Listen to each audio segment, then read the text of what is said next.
31 डिसेम्बरनि सिगां नों नोंनि एकाउन्टआव आधार कार्ड आरो पान कार्डखौ लिंक खालामना ला। बेयाव गोबाङानो गोबां रोखोमनि बुंदों जे लिंक गैयाब्ला एकाउन्टआ ब्लक जागोन, फैसा बहननो हाया, मानो हाया, बेफोरबायदि अनेक बाथ्रा बुंदों। खिन्थु थार बाथ्राया बेसो, जुदि नोंना लिंक गैया, नों 31 डिसेम्बरनि बा जानुवारियावबो नोङो लिंक खालामनो हागोन, खिन्थु नोङो 1000 थाखा नोंना फाइन नांगोन।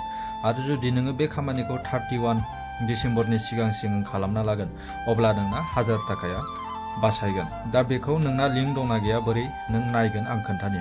नोङो गुगोलाव थांनानै इनकाम टेक्स डिपार्टमेन्ट बेखौ सार्च खालाम, बेयाव क्लिक खालामबाथाय बै इनकाम टेक्स डिपार्टमेन्टखौ नों क्लिक खालाम। क्लिक खालामनाय लोगो लोगो बेयाव नोङो गाहायाव बेखौ बोखाना गाहायाव थां।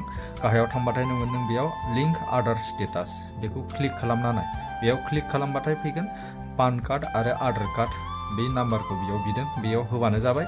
आरो बेखौ अके खालामबानो नों मोनसिगोन जे नोंनि पान कार्ड आरो आधार कार्डआ लिंक दंना गैया।